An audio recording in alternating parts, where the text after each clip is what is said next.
guys, Joe Mendoza here in sunny San Diego. Totally opposite side of the country. I have Stacy Rossetti coming to us on the Real Estate Raw Show. Super excited to have her on the show. She's been investing in storage units since about 2015. Welcome to the show, Stacy. How are you? Hi, I'm doing great. Thank you for letting me come hang out with you today. Oh yeah, it'll be fun. Super excited to have you on the show. So before we get started, before we really jump into the storage units, tell our audience a little bit about yourself. Where were you before storage units?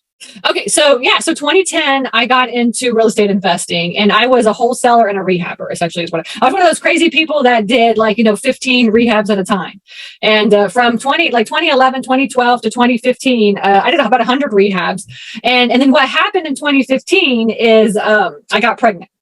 And so when I got pregnant, me as a woman, I was thinking how in the heck am I going to be able to manage 15 rehabs at a time and this little baby? Because if anybody knows, managing one rehab at a time is kind of crazy. Imagine 15, right? So I started kind of freaking out a little bit. I had not invested in passive income at all. Essentially, I was the person that was just next big check, next big check, next big check. That's kind of how it was. So it really stopped. Me becoming pregnant really kind of just stopped myself. And then I just kind of start thinking, okay, really, what should I be doing with my life now that I have this family and I got to take care of this baby? What should I be doing? And then so that's when I decided to really start focusing on passive income. And I didn't really know what I was going to get into. I started looking at multifamily, and this was back when multifamily, nobody wanted to do multifamily either, right? This is back right at the beginning of multifamily becoming super popular. And started looking at all these places, but they all needed rehabs. And at that time, I was just there's just no way I can do any more rehabs. I can't do it. And then I started looking at portfolios of houses. It's okay, so I have all this money that I have from all these rehabs, and I can just roll that over into a portfolio of houses. But at that time, I really honestly was just kind of sick of houses anyways. I just really wasn't in the mood. And so then luckily I have my realtor that I've been working with for 10 years. And he called me up and he's like, hey, I think I have something for you. And I said, what? And he said, and this was back when you could find good deals on the MLS, right? So he's like, I have a storage facility. What do you think about storage? And I was like, storage? I never even thought about storage before. He's like, well, it's 15 minutes from your house. I was like, that would be perfect. Let me go check this thing out. And so that's what I did is I went over and checked the thing out. And from that moment on, it's been just only storage for us. We finished all of our rehabs up. And then what we did is with all the lenders that were lending on our rehabs, we really just convinced them to roll that over into storage facilities. And then from there, we just started growing. So that's kind of how I got started. That's awesome. And how many units are you up to now? How many different locations and buildings? Well, so we just closed on our 10th facility. We're based Georgia and Florida is kind of where we're at now. And then we have our very first facility in Texas under contract. And we have one more we're actually purchasing, and we're closing on another one this week as a Thanksgiving present, another one. My husband is actually no more, Stacy. That's it. I can't do anymore. That's it, And I'm well, I think we got a good one in Texas coming up. But yeah, so we have 10. It's roughly around maybe 1,300 doors or something like this. So we focus on storage facilities that are kind of smaller facilities, not super big, huge ones. We focus on $1 million or less. So that's kind of we're the get your foot in the door kind of people is what we are. And then they're anywhere from let's say maybe 60 units to 150 units. That's kind of what we focused on. So and then what we do is we just create little tiny mini portfolios. So we'll have 3 or 4 facilities within maybe a 30 to 45 minute range of each other. And then we kind of combine those together to make 200, 300, or 400 units. That's kind of how we do it. So we've got clusters of those in the North Georgia, in the Atlanta area, and the South Georgia, and then now in Florida. So we're in Florida. We have 2 in Florida now. That's awesome, Stacy. So the first one you bought sounded conventional. It didn't sound like creative financing or anything like that.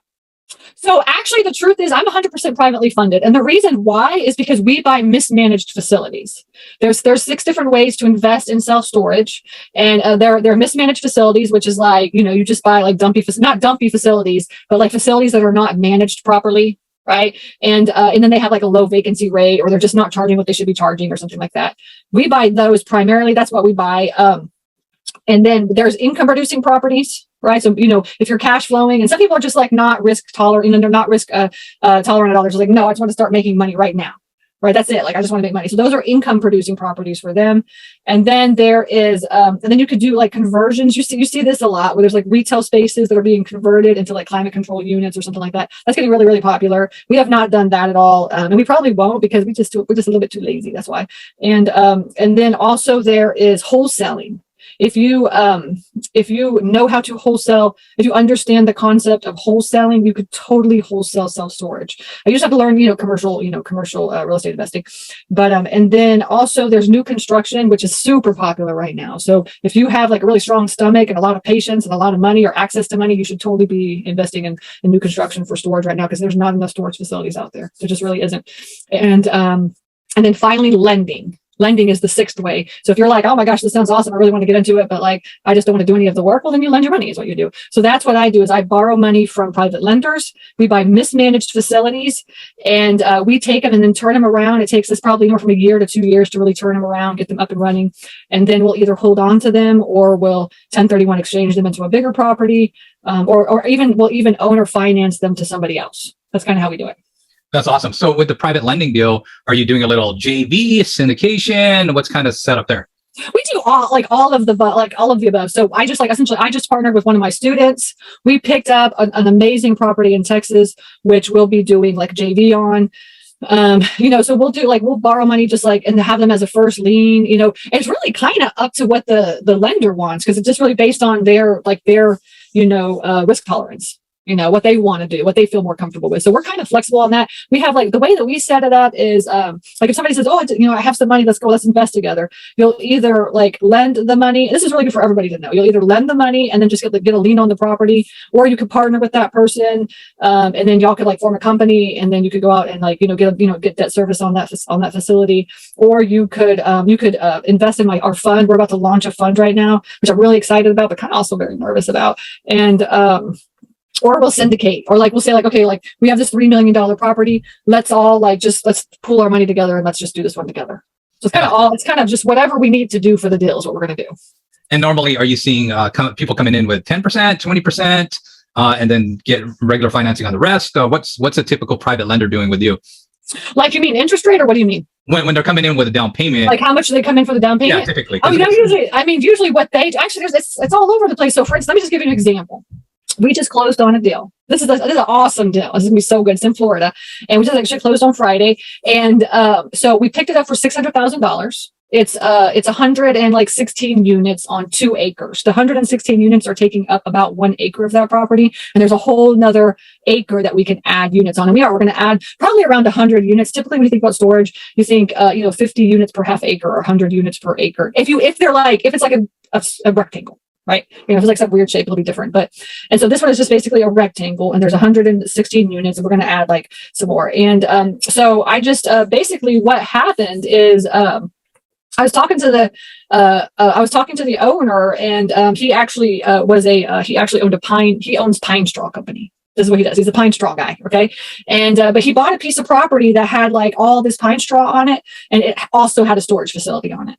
And he did not, he owned this, he did not really want the storage facility, but he managed it for 10 or 15 years. And then finally he was just all right, I'm ready to sell. And we happened to just call him at the perfect time. He's like, I've been thinking about it, but I never really did anything about it. And so I said, well, let me buy it. I'll buy it from you. And so we're working out the deal. I got it under contract for $600,000. It was making around $75,000 a year, but he just increased rates. So this year he should make about $90,000. So we picked it up for about $90,000. It's really worth $900,000, really is what it's worth. But we picked it up for $600,000. And, so now what we're going to do, so then I started talking to him. I was like, so what, what do you do with all this money once we sell this property? And he's like, I don't know. I was like, you're sure going to pay a lot of taxes on this thing. I was like, why don't you just own or finance it to me? And he was like, that's a good idea. I never really thought about that. So essentially I convinced him to own or finance it to me. And I said, what would your terms be if you were interested in owner financing it? He said, I'd really want a big chunk of change down. He's like, I want $200,000 down, and I'll owner finance you the $400,000. And I said, I could do that. So then what I did is I just went out and pitched my facility to everybody I know. And I just found somebody to bring $200,000 to the table. And actually they brought $225,000. And so I said, they brought $225,000. So essentially this person, we partnered together. And then he is actually lending that money to the company, and he's going to get an 8% return on that money is what he's doing. It's just an interest only loan. And so we pay until the sale of the property. All right. So we just have that $200,000, and we'll just pay him as long as we can. If we want to pay him off, we can later, we can. And then we partnered together, and then he's going to bring also the $350,000 to build the 100 units. And because that's what I said, I really got 550. I was like, he's like, yeah, I'll bring that, And so he's going to bring the 550. So we're going to start that phase, next year. We're going to start working on that next year. But And so then it's just like, and I just got the split. My split is 70% and his split is 30%.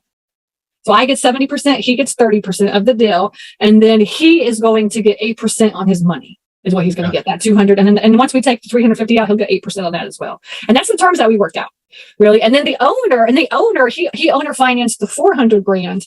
And he did 12 years, a 12-year owner finance term at 4% interest, which is like awesome. I was like, wow, that's really nice of you. And interest only payments for the first 2 years. That was the term. So that was like what we came up with. Like we just like kind of put it all together and just worked through it and got like, our operating agreements and, notes and all that taken care of and just closed the deal and bada bing, bada boom. We got a store. That's awesome. So right now, Stacy, I didn't put any money into that deal. That's awesome. That's a great way to go. On the other properties that you have, the other 10 buildings, what were the kind of the financing there? Any major challenges you had on putting some of those together? No, I mean, honestly, pretty much on everyone, they're all kind of like that as well, too. I mean, they really are. I really don't put any money into the deal. The reason why is because I do all the work. And then I come out of pocket on those mismanaged facilities. I come out of pocket for that. So we borrow, actually what we do is we borrow the money for the purchase price. And then any CapEx or any money operating income that is needed in order to run the facility, that's on us. That's on us. And that's basically what I tell my lenders too. I'm like, look, I'm going to be doing all the work. You're going to get interest. Like I'm going to have to come out of pocket for any of the work that needs to get done or anything that needs to get fixed. So essentially these are the terms. And they all kind of just like, all right, let's do that. That's fine. That's awesome. So there's two camps out there. Some people say self-storage, maybe in your size, it's better to maybe automate. And then on some other sizes, typically like 30,000, 8,000 square feet, they want an operator, property manager kind of on the premises. What's kind of your standard? So like I said, we're like kind of smaller properties. We're completely vertically integrated. We're completely vertically integrated. And we are totally hands off and there's no operator at all for us. Now we do have essentially we have now that we're like, so what happened is we have Bonnie that's worked with us for many, many years. And at about 1,000 units, she was like, I can't do it anymore. That's it. Give me some more help. So about 1,000 units is where she had a full-time job. So she's the one that was like answering the calls, handling the tenants, taking care of the auctions. Like she really was like that person, the customer service operations person. And then we just hired Patrick now, and he's actually taking over all the phones, and he's our like customer service person. And then now Bonnie is our operations manager, and she really kind of handles all the back office stuff. And then my husband actually manages all the facilities for us, but he does all kind of the high level. He does the onboarding and things like that. And then we have Chris, who is a boots on the ground person for us that is like going out and like checking on all the facilities. And he's been doing that for a while for us. And he'll drive around and he'll just like, I think he visits the facilities twice in 1 month is what he does. So 2 times every 2 weeks, he's at that facility. And all of our tenants know, like, we may not be out there in like a week or two. So if you don't pay and we come out, it's 2 weeks later till we get that door open for you again. I mean, that's just kind of how they are. They're trained. Like we believe heavily in just training our tenants, and then we just hired Daryl, and now Daryl is another boots on the ground person because basically Chris is saying like, this is too much, so we're growing. We're growing is what's happening. We're trying to we're just trying to figure it all out. How many people do you have now? So we're a lean, mean, self-storage investment machine. We have Chris is actually our acquisitions person. He's the one that goes out and finds our facilities for us. I'm the money person. I raise the money and do all the creative deal structuring. And then my husband runs the facility. So basically I teach like find them, fund them, run them is how we do it. Chris is finding them. I'm funding them. My husband Pete is running them. And then underneath Pete is Bonnie and Daryl. And Bonnie, Chris, and Daryl. And they're basically managing all the units for us. And that's it. That's great. That's great. On deal sourcing, are you guys doing cold calling, letters? What's typically how you source deals? We do. So I drive for storage. That's what I do. I drive for storage. So, and then we'll either call them, but really I'm telling you the one, like we focus on, like I said, $1 million or less, or like these kind of smaller, maybe secondary, but most likely tertiary facilities, right? So in these kind of like smaller towns throughout your state, we all have these in all of our states. So we are not in any primary markets at all. And we're not really in secondary markets unless you would call like towns within your state, like that are like 75,000 or 100,000, like separated towns out in the middle. Like, so for instance, in Georgia, there's like Augusta, Columbus, Valdosta. Those are really like, 100, 200. I guess they're primary markets, but I kind of call them like secondary markets. And, And then tertiary markets is like out in the country, you know. So once we pick something like we just picked one up in a town of like maybe 15 or 20,000 people, like in the radius of like 10 miles, I think there's like 30,000 people. And we just picked one up there. And then our goal will be to pick up like another 2 probably within that area. And as far as competition, when you have a smaller town like that, what are kind of your analytics behind like, okay, this could work because of the population and there's no competition? What's kind of like your mathematical formula around that? Well, it's number one, it's growth, right? So are they growing? Like is it either stable or growing, right? And a lot of towns, like when you start looking at them, the smaller towns, they're really kind of more stable than growing. But there are some towns that are like, you know, they're slowly growing. But so we'll do growth or stabilization or growth. That's kind of what we look at. And then we'll also look at the like price per square foot divided by the population. Right. So the population of that area, and then the total square footage of all the storage facilities within that area. So you'll look and you'll say like, okay, here's the competition, and they have roughly, let's say, you know, 60,000 square feet, and then within that there's like 30,000 people. So that would be like this number. And then what you want to do is you want to be between 6 and 8 is what you want to be, like, you know, per capita per square foot, and that's really like kind of how we run it. But that's kind of real. That's really just that's just like a guesstimate.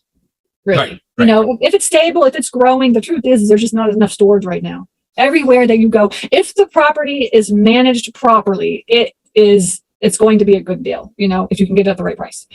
And you named like 3 or 4 different states you're investing in. How come those particular states? Yeah, I mean, I like the Southeast right now because you just get more bang for your buck, right? The cap rate is so much better in the areas that we're in. Now we're investing in Texas as well too, because I'm originally from Texas. I'm from Austin, Texas. That's where I grew up, and we want to like eventually head back there. And so we've been interested in Texas, but Texas is kind of expensive. The cap rates are like really low there, so you just have to pick and choose. But like I said, we're in smaller tertiary markets, and we try to stick to around like $5,000 a door or less is what we try to stick to. Okay, which is actually where we're at, about $5,000 a door or less, which was really good. That's awesome. That's awesome. Now you've been doing it a while, so the market has shifted a little bit since you actually started. What do you think the demands are for these units? Are they growing even crazier? Are they stable? Is it a steady growth? What have you seen since you actually started? We are, as I said, we are full on every facility that we have. We are full except for one, and we bought one in Valdosta, Georgia, and it was a dump. In fact, we called the guy. We were driving around. So this is what I do. I drive around, and I'm like just driving driving around. Driving, like the reason I say driving is because like it gives me some time in the car by myself. You know, I got a 5-year-old daughter. I got my husband. I got 3 dogs. Sometimes I'm just like, man, I need to just go out and drive for some storage, right? And so I'll drive around, and then I drove past this one storage facility, and I was like, let me just call them up. And it was just like this dumpy looking storage facility. I was like, let me call them up. So I called and like actually a manager answered, right? And most of the time when a manager answers, it's like, they're going to be like, no, we're not, you don't want to sell it, right? Because they don't lose their job and stuff. But I told Bonnie, I was like, if anybody ever calls and they want to buy our facilities, you better tell me. All right. I want to know if somebody wants to buy, because you maybe offer some crazy price or whatever, you know, but most of the time, you know, office managers are going to be like, no, like nobody wants to sell here. Okay. So, but this one actually was like, oh yeah, I think he does want to sell, you know, so here's the number. So I called she gave me his cell phone. So I called it up. And his name was Sammy. And I said, you know, hi. I said, he was like he's like really old. You could tell I was like super old and like really deaf. So I was like screaming on. I was like, hi, this is Stacy. I'm interested in your storage facilities. He's like, you want a unit? I was like, no, I want to buy your storage facility. He's like, oh yeah. He's like, I want to sell it. It's $300,000. And I said, I want to buy it. I'll buy it for $300,000. He's like, you do? And I said, yeah, I'll buy it for $300,000. And I just said that. I was like, yeah, I want to buy it for $300,000. You know, just so I could like talk to him. And he's like, okay, well, come over to my house. And I said, okay. So I just he lived right around the corner. I just went over to his house and we sat in his house and I literally talked to him for like 2 hours. And he was like, I really want to sell for $300,000. He's like, everybody calls me all the time. Everybody calls me and I tell them 300,000, 300,000, 300,000. And they always say, no, that's too expensive. And I already know why, because it's like a dumpy facility, you know? And I said, well, you know, he said, how big is it? He said, it's 105 units. And I said, okay. So I'll buy it for $300,000. And I already knew this thing would be worth it. It should be worth like $900,000, but it's only worth, but it's just, he's making $400 a month on this thing. And he had it for 40 years. 40 years he had this thing. He had some lady that was like supposedly managing it, but she was like horrible. And so I said, I'll buy it. I was like, can I buy it for $275? Is that possible? And after like 2 hours, he's like, I really like you. You're the only person that actually like called me right when I was in front of that storage facility. You're the only person that actually came over and talked to me about it. So I'm going to sell it to you for $275. And I said, awesome. Thank you. So we put it under contract right then and there. So then we were like walking around. My husband was walking around doing the due diligence, looking at it, like drawing a map out and all this stuff. He's like, there's 121 units here. He told us 105. Wow. He didn't even know how many units there were. Wow. He had no idea how many units there were. He's like so out, like, and you can find these all over the place. And that was literally in Valdosta. Valdosta is a town of about 75,000 people in Georgia, and it's right in Valdosta. And so we got a really, really good deal on that one. So I'm really excited about it. But it was a dump. I mean, it was a dump. So that one is not full. We're slowly kind of fixing it up. But other than that, all the other ones, because even the one that we bought this past week, the one that we just did the owner financing on, that one was actually 100% full. And the reason, most of the time we do not buy income producing properties, but the reason that we bought this one is because number one, it's 100% full. He's going to make 90 grand this year on it because he just raised the rates. And number two, we can add more units. Right. So that was why we bought it, is really for the upsell. Once we add those units, that thing is going to be worth, like, if we have around 200 units, it's worth like at least $1.8 million. It's worth a lot of money. So I'm really excited about that one. That's awesome. That's a great story. Congratulations. Yeah. I had a couple of gentlemen on my show the other day, and they were in the mobile home parks. Now, they both have full-time jobs, and they're doing all this investing on the side. And I forget the number, but it was kind of crazy. It was like 10, 20 mobile home parks, something like that. Part-time, they accumulated this. Is that very possible also with storage units? Yes. So what happens when you buy, like, the stages of buying a storage facility is essentially, like, stage one is you're getting out there and you're looking for facilities, and you're talking to as many owners as you possibly can. That's like stage one. Stage two is like, crap, now I have this thing under contract. All right. So I got it under contract, and that is the onboarding stage. It's the onboarding, because it takes about like at least 90 to 120 days to close a commercial deal. It just really takes a long time. So in that time, like, what you're doing is you're onboarding everything, is you're getting it to, so that in stage three, when you're closing that deal, like, you're ready to rock and roll. Like, you're ready to get that thing up, get it into the software, get all the contract side, everything. Otherwise, if you don't have it all ready, then it's just like months go by and it's just like takes forever. It's a disaster, right? And then like stage four is, okay, now I have all these people in the system, the contracts are all signed. Now I can really get into the software and really kind of utilize all of the things that the software offers and really automate and systematize everything. So that's really, like, as fast as you want to buy a storage facility, those are the stages. Now, when you buy that thing, when you close on it, those first 90 days, it's kind of a nut house, honestly. It's really a nut house, trying to get that thing up running, getting to contact with tenants and all this kind of stuff. It's just really kind of crazy. But after that 90 days, you're like, okay, now I can finally breathe a little bit. Let me start automating it. And you take the next 3 to 6 months to really truly automate that. And and it should, like, 100, like, I would say 100 to 200 units should only be a couple of hours a week. And that's it. So it does take some time up front to get those things up and running. But in the back end, it's like no time at all. As I said, we live in an RV. We have about 1,300 units. We live in an RV and we travel full time. Bonnie is virtual. Chris and Daryl go out and check on the properties, and then we travel around in our RV and manage our storage facilities. That is awesome, Stacy. Now, there's some storage units out there. They offer 24-hour accessibility. Agree or disagree? Yeah. So, I mean, ours are all 24/7. We're open 24/7 on all of our facilities. Essentially, that just means that you have a gate. You either have a gate or you just leave it open. We have one facility that we leave it open. It's actually in a secondary market too. But the owner beforehand, he had never closed the gate. He's like, I've never closed it in like the 20 years I had it. He's like, I never closed it. We're like, all right, we'll just never close it then. And so we never closed it either. We haven't had any issues with it or anything. But all of our facilities are 24/7. We're completely virtual. We're completely electronic, completely hands off, really. I mean, the tenants don't know who we are at all. And even like the lock system is really kind of hands off as well too, because we do lock every single one of our doors. And then what we do is in the software, all of those locks have a code. And then once they pay, they get access to that code, and then they can just like drop their lock into the Dropbox is what they do. So even that kind of stuff is all really totally automated. That's awesome, Stacy. Now, the biggest ongoing expense that recurs every single month, what would it be? Ongoing expenses. Okay, so essentially there's taxes, and then there's so basically for every single one, there's the taxes, there's the insurance, and utilities. If you do have utilities, there's boots on the ground person. There is your phone person, right? So it's like a maintenance person, and then like a staff person or whatever. If you choose to have that, you really get this person. You really get like after 200 units, and then there is marketing, and then maybe a little bit of like stuff like lawn care, or maybe some lawn care, but that's really it. I just told you all the expenses. Off the That's top of my awesome. head. Now, do you figure that's like roughly 30% of the It's gross? 30 to 35%. Yeah, Yeah. we still calculate 30 to 35%. Some of them will be cheaper than others, but yeah, we try to be 30 to 35%. Now, when you get into bigger facilities, if you're one of these people that's listening and you're just like, I want to go out and buy 500 units. Well, then obviously you're going to be at like 40% or even higher, and you're going to have like huge overhead. We're hopefully, cross your fingers, we're buying like a super large facility. Those are really big, like our very big first purchase. That's the one in Texas. So I'll have more details on how to run bigger facilities later, but smaller, I know definitely the smaller ones have very little. That is awesome, Stacy. Well, it's been a pleasure having you on our show. I mean, you've taught so much and super transparent. You brought so much value today. I really, really appreciate you. Anything you're promoting, how to get a hold of you, anything else you want to add before we wrap it up? Yeah, I do a free webinar every Monday night. Also as well. So if you go to stacyrossetti.com, just come and just sign up and come hang out with me, and we'll just like talk shop. I call myself a storage nerd. That's what I call everybody. So come and just be a storage nerd with me. That's awesome. Every Monday, what time? Every Monday, it's at 6:00 Eastern time, right? So it's 3:00 my time, Pacific. 3:00. And is it live? Is it kind of like your open book? It's live. Yes. Every week I just teach whatever comes to my heart and mind. Wow, that's awesome. That's so generous of you. And people could be repeat, audience.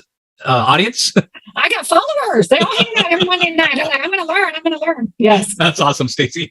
All right. Well, really, really appreciate you today. Again, thank you so much for bringing great value. We wish you well. Okay. I appreciate it. Thank you.